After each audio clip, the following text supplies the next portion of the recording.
Hi, I'm Cece Lester, and this is Back Bending with Lily for StepFlix. We're going to go over the principles for safe back bending. We will always have 3 things for every position. The foundation, that's what's touching the floor, a focused breath, and an eye focus. So when we're back bending, we're either going to be back bending from the belly on the floor or the hips on the floor, face down, or from the back on the floor and pushing up into a back bend. So we're going to start out with the cobra pose. So Lily, please lie on your belly. So Lily, I want your toenails on the mat. So for you, at home, please, in the class, get your feet on the mat. Be as much on the mat as you can. If you're very tall and you need a landing strip, either put 2 mats together or invest in a longer mat. So your feet are going to be hip distance apart. So in cobra pose, because the feet stay on the floor, they're part of the foundation. Your 10 toenails on the floor.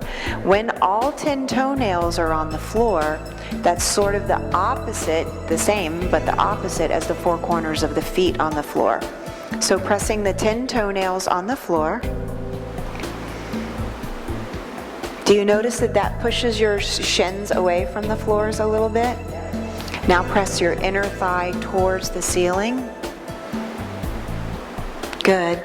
So in cobra pose, I'm going to offer, it depends on your body type, but probably that your hands, that the middle fingers are in line with your 4th rib, and your 4th rib would be in line with the nipple. So your middle fingers here. Now you'll also notice that this creates an alignment that your forearm is at a 90-degree angle towards the floor.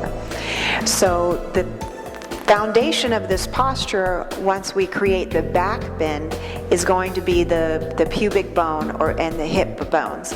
So press your pubic bone and hip bones onto the floor. This takes some of the pressure out of the lower back. Just like the forward bend, each part of the vertebra will be bending, and you need hamstring flexibility.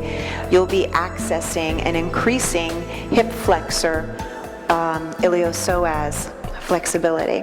So to keep the hips and pubic bone down, the 10 toenails on the floor, the hands on the floor, pull the lower belly in, and a neutral spine. Leave your chest down on the floor. So this is already a little bit of a back bend. This is already spinal extension. Take a very deep inhale, pull the lower belly in, press the pubic bone down, and lift the shoulders away from the floor. Keep the neck neutral, and then release. Inhale, lift the shoulders and the upper part of the chest away from the floor, pressing the pubic bone down, pulling the tummy in, 10 toenails down, and release. Inhale, ribs up away from the floor, shoulders, chest, and exhale, release. And again, inhale, shoulders, ribs, pubic bone down, hips down, 10 toenails down, and release. That may be as far as you can go comfortably today. If there's any pinching in the lower spine, absolutely stop there. Lily, press the hands into the floor, the 4 corners of the hands being index ball, pinky ball, inside and outside of the heel of the hand. Press the 4 corners of the hand into the floor, the 10 toenails, the hip bones and pubic bone. Inhale, lift your shoulders, ribs, and start to lift your chest up and up and up until the elbows straighten. That is full cobra, and release. Go up halfway again, Lily. Press the hips down, the tailbone down, 10 toenails, and release. And inhale, press the pubic bone down, the hip bones down, the 10 toenails, inner thighs towards the ceiling on the inhale. So what we don't want to do, or what we want to do, is to keep the cervical spine neutral. So just lift your chin, Lily, too much. Lift your chin too much. Once you get wrinkles in the back of the neck, we're no longer correct. So we want to have a neutral spine. So I'm going to literally press Lily's hips down. Inhale, Lily, come up. You see how easy that is compared to if you don't have me? And exhale, release. So please pretend like an elephant is pressing down on your hips. Press the pubic bone down, the hips down, the 10 toenails down. Really ground into the floor. And that is so much easier. And release. Good. Rest, Lily. So we're going to move towards bow pose. So Lily, please find the 10 toenails. So your hips and, yes, 10 toenails on the floor. Get your pinky toe on the floor. Pinky toenail on the floor. Good. Press your inner thighs towards the ceiling. Pubic bone on the floor. Hips on the floor. So this is the foundation. The hips and pubic bone on the floor. That's what's always going to stay on the floor in a cobra pose or bow pose, not up dog. So very gently go into a low cobra and place your right forearm parallel to the front of the mat. Parallel to the front of the mat. This way. Very good. Okay. Press the 10 toenails down, pubic bone, hip bone. Bend your left knee. So if your right arm is parallel to the front of the mat, we're going to bend the left knee.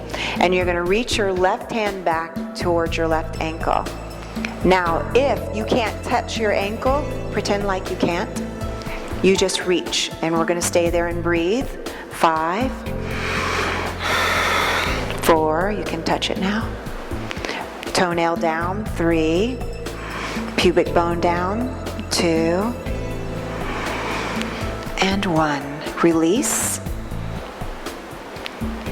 Good. Go back to a low cobra. Forehead on the mat. Press your pubic bone down. Press your 10 toenails down. Inner thighs towards the ceiling. Now you're going to cross your left forearm parallel to the front of the mat. Bend your right knee. Reach back. If you can touch your foot, great. If not, reach toward it. The most important thing, as in every position, is that you're following what is the principles, is a stable, comfortable posture, the hips pressing down, the pubic bone pressing down. This is the foundation.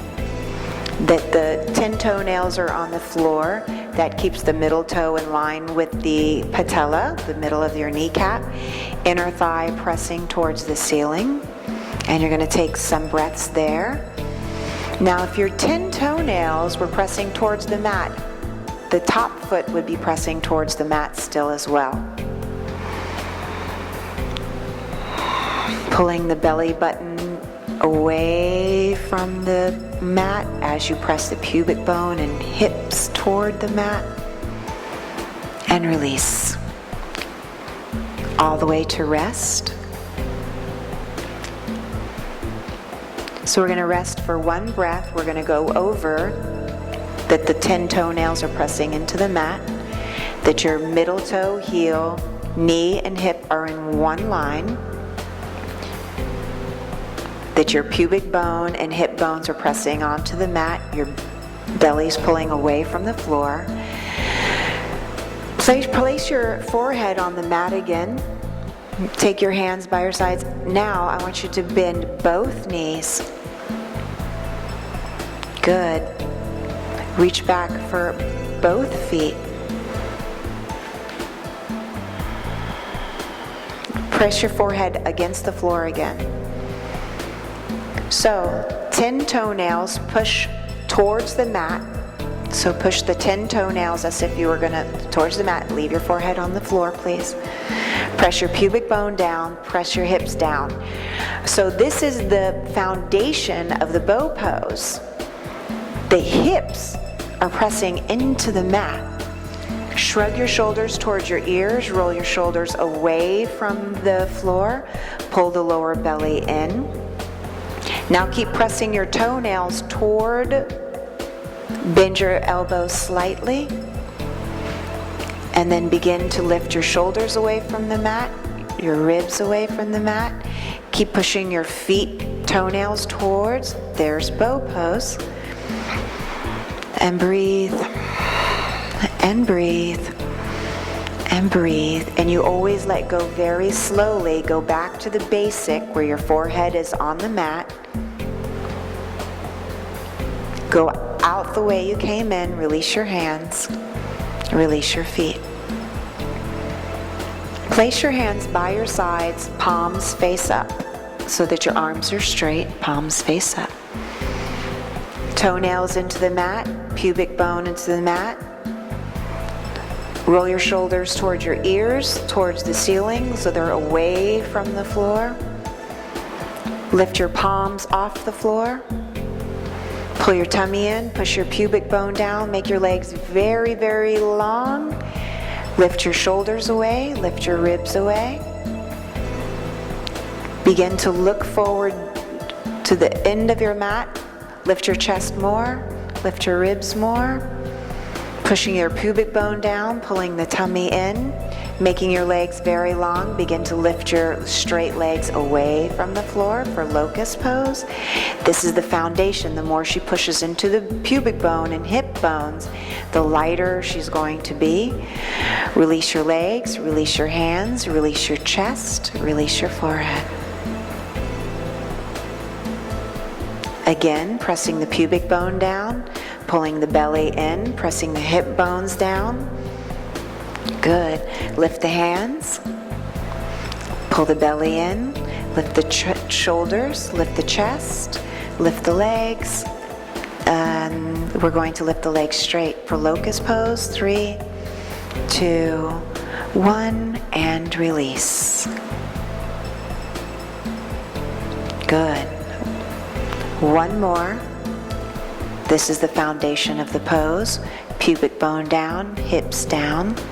Shrug your shoulders towards your ears, roll your shoulders away from the floor, reach your hands towards your feet, lift your hands. So this is the locust pose. Like the legs very straight, lift the chest, lift the ribs, lift the legs. Hold 3, breathe, eyes focused, 2 and 1. And release. And rest.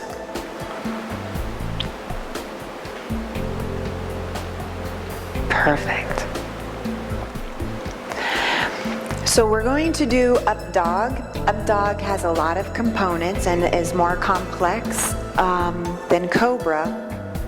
So Lily, if you will start about cobra position with your forehead on the mat and your hands on either side of your ribs. So again, to make an alignment that your forearm is parallel to the floor, your middle finger is going to be in line with about your 4th rib or the nipple. There it is. So toenails very strong into the floor. Pubic bone very strong into the floor. To set the shoulders correctly, we're going to roll the shoulders towards the ears, away, and then back towards the bottom of the torso, pressing the hip bones and pubic bone into the floor. Lily's going to begin to lift her chest, pressing the 4 corners of the hand into the floor. Good, Lily. And then she's going to press the tops of the feet into the floor so strongly that the ribs come up, look straight ahead. And then release the thighs down, all the way to the floor, and release all the way down. Now, what Lily can do is to increase, she can slide the hips forward so that the hips come in line with the wrists. So Lily, when you are coming up, you're going to press the palms into the floor and press your heels of your hands towards your feet. So I want you to do that now. So if you're lying on your belly, your 10 toenails are pressing into the mat, your inner thighs are pressing towards the ceiling, your pubic bone is pressing into the floor, the hip bones are pressing into the floor, the lower belly is pulling in. Now Lily, press the palms down into the mat, the four corners of the palms, and press your hands toward your feet. Don't move your hands, just press them towards your feet. Can you feel the upper body moving towards the forward? Yes. So we're going to do that as we come up. So keep pressing the hands into the floor, come up into up dog, and then keep pressing the hands towards the feet. Let the hips move down so the pubic bone and the tops of the feet are still moving towards the floor. And release. Good. Lily, scoot forward. I want you to rock forward until your hips get to your... There we go. Now, if she was sweaty, that would be easy because she would just slide. But this is called a sticky mat for a reason. So if she had moved there, then her up dog would be a full up dog and extremely challenging and have a lot of components. So wiggle back. Now, imagine that you're sweaty and that you've been practicing vinyasa for, a few minutes. 10 toenails on the floor. Inner thighs toward the ceiling. Pubic bone and hip bones pressing into the floor. Belly moving away from the floor. Shrug your shoulders towards your ears. Roll them away from the floor and then back towards your hips. Inhale, lift yourself up towards up dog, and just the way you did before, scoot your body forward and press the knees off by pressing the feet into the floor. Squeeze your shoulder blades back. You can see that is a lot of work. And then release down. Ooh, good. So that's the components of up dog and the alignment, a good amount of alignment. Again, it's a challenging pose. And if you were just to focus on the alignment, it's not to get to the perfect up dog, it's how you get there, how you feel there, that we have a stable position with a good foundation, pranayama, and the eye focus. So Lily, if you want to come back and join me. Thank you.